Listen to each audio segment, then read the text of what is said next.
is VK6ARN, Newswest. We are a community organisation and we've been serving up the best amateur radio news in Australia since 1931.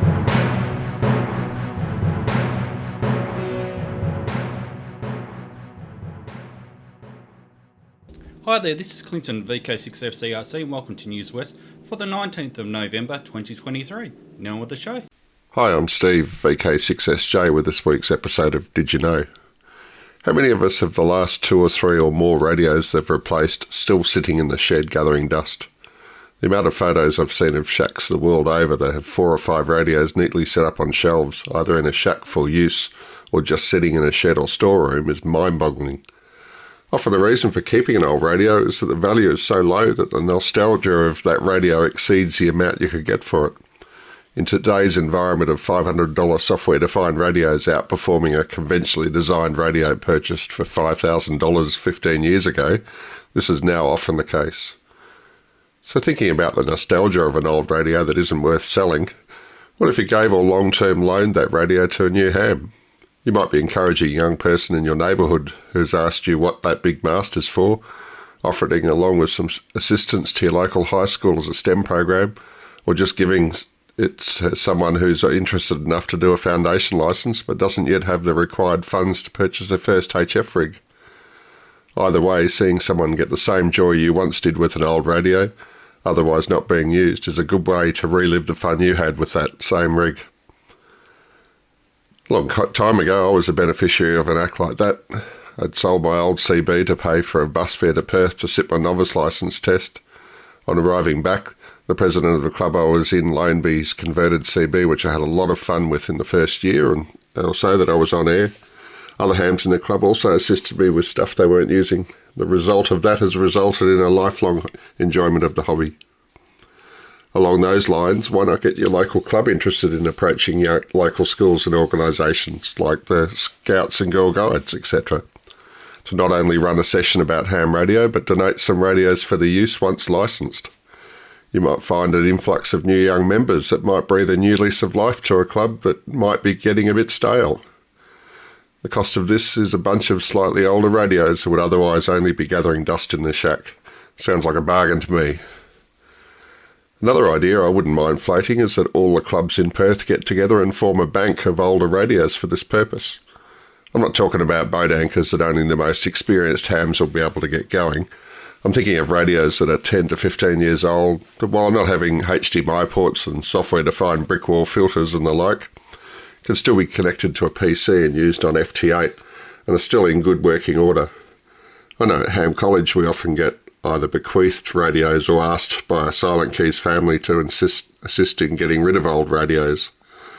I have to say, I personally often run a mile from those opportunities, mainly because we have a room of boat anchors and no room for any more.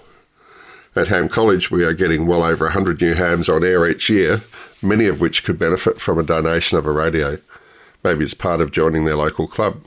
I'm sure Ham College could, and has done in the past, provide a plug for local clubs as part of the foundation course, and knowing a new member may be able to gain or be loaned their first radio would be a huge draw card.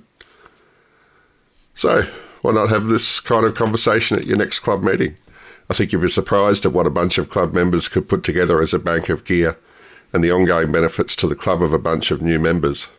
Stop leaving all those great rigs gathering dust and put them to use that will benefit yourself, your community, and the hobby in general. Thanks for listening again. This is Steve, VK6SJ, with another episode of Did You Know? If you'd like a text copy of this or other articles, that will be posted to my blog page at dxradiosystems.com.au about 2 weeks after it's gone to air.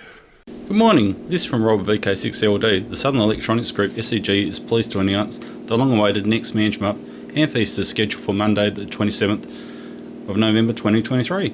For those who haven't been before, the Mansion Up Ham Feast is a pub lunch for radio enthusiasts held at the Quinnup Tavern, 122 Wheatley Coast Road, Quinnup. The food is great, drinks are cold, and the company is excellent. YLs, ex-YLs, and partners are also very welcome. Start time is 11:30am. The legendary Ham Feast raffle will also be held on the day, with some great prizes to be won. For those coming from Albany, Mount Barker, Katanning, Bunbury, Perth, or most other places, Quinnup can be reached in 2 to 3 hours travel time.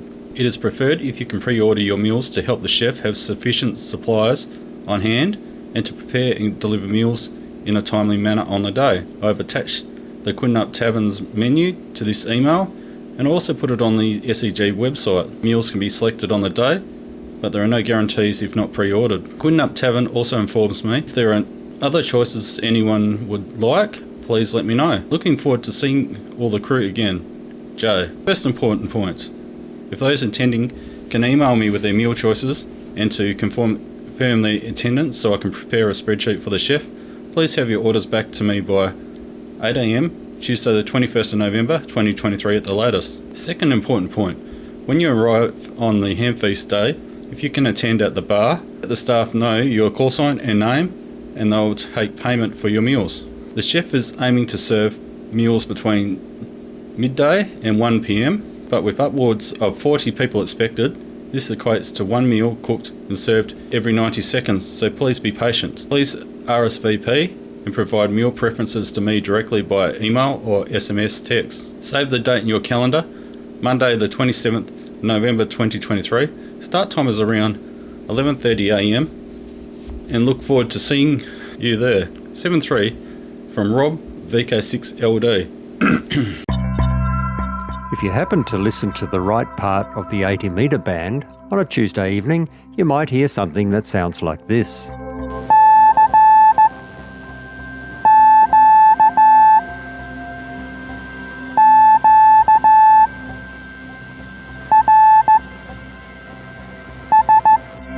The CQ QRS net has been running every single Tuesday for the last 2 years and has been unbelievably popular. There are usually half a dozen, and a couple of times up to 18 stations, popping in and out when they can over the 4 or 5 hours. The aim is to encourage new CW operators to have a go at slow CW in a safe and really friendly environment, where slow speed and lots of mistakes are par for the course.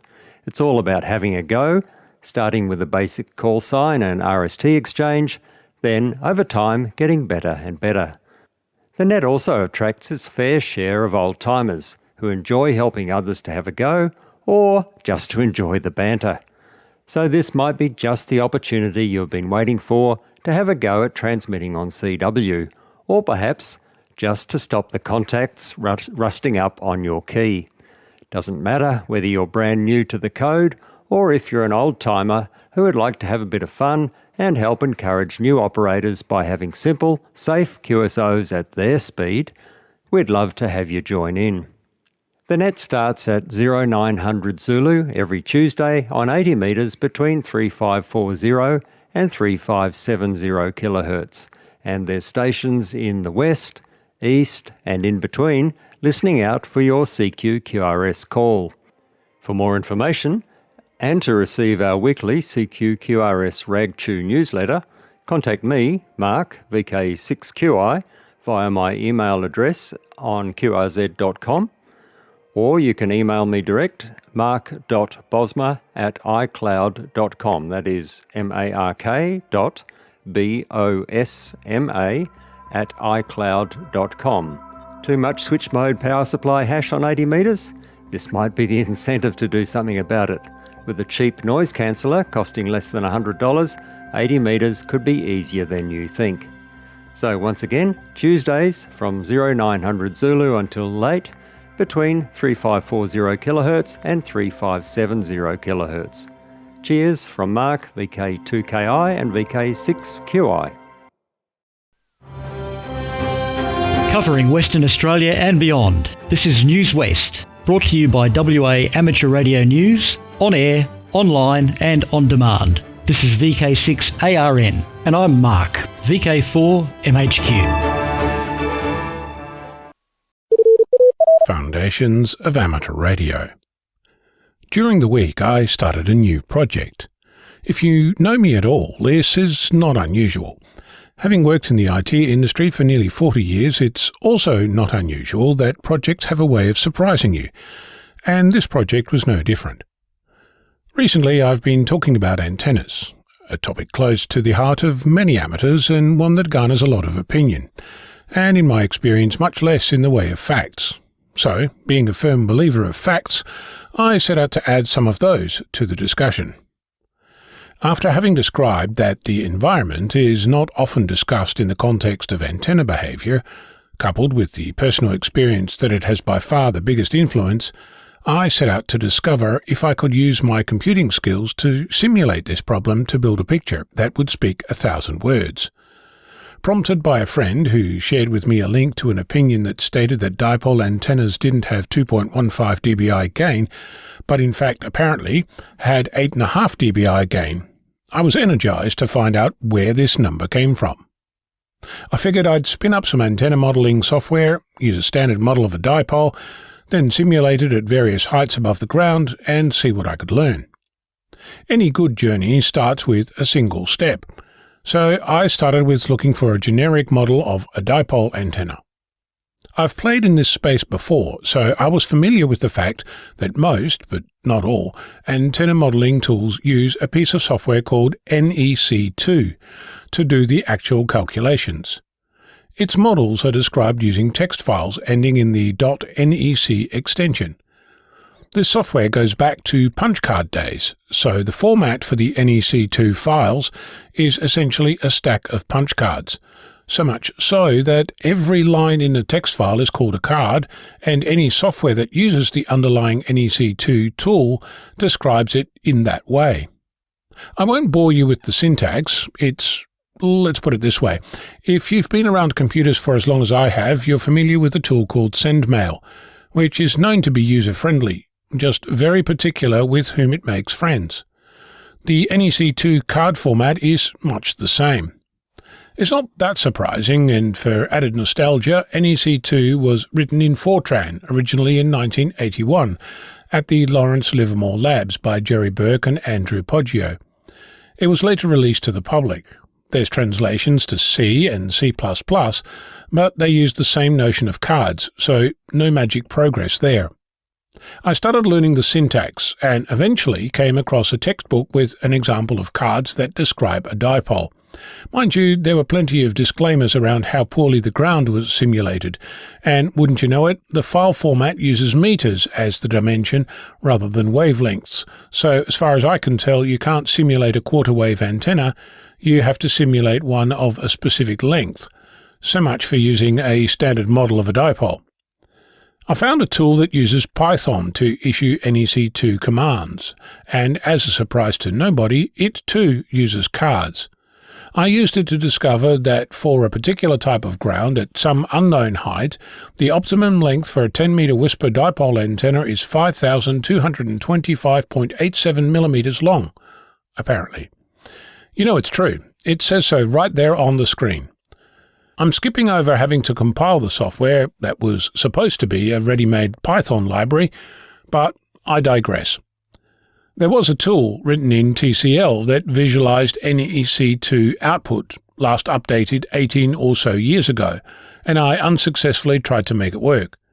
Then there were those who suggested to fire up some random Windows tool on my Linux box, but as far as I can tell, I'd have to do the height adjustments manually. Not ideal if you want to visualize from, say, ground to geostationary orbit 1 millimeter at a time, and output an image at every step. I searched the net for others who would surely have trodden this path long before I came along, only to discover that my search foo is clearly broken, or any website with promising information has long ago been booted off the internet, leaving for sale signs on the domain name. I came across one file which simulated a dipole in free space. It had, to use the NEC2 terms, 11 cards. When I run that through NEC2C, it generates a 12 megabyte file with over 104,000 lines of output. Only takes 650 milliseconds to generate. If only I could visualize it. I also came across a whole range of physics programs, which is not that surprising, since essentially antenna design is physics, but those tools require that I start learning a whole new way of building antennas, apparently from electrons, preferably whilst getting a degree in physics with a specialization in computational electromagnetics. Then there was the Wolfram Alpha notebook model for a simple dipole, only 3,200 lines of code, so, trivial to use. So here's the thing. Has nobody in living memory simulated a dipole at more than 3 heights and documented the process? Am I really the first human on the planet to think of this? Oh yes, I did find a project that simulated different lengths of dipoles, but I'll leave those for another day. And finally, I also found XNECView, which does generate images, but it too is very particular whom it makes friends with, and I've yet to discover if it can generate what I'm looking for. As for the 8.5 dBi, I'm still looking.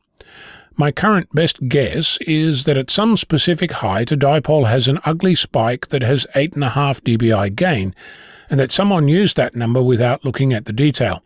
But who knows? There's plenty of opinion to go round. I'm Ono, Victor Kilo 6, Foxtrot Lima Alpha Bravo.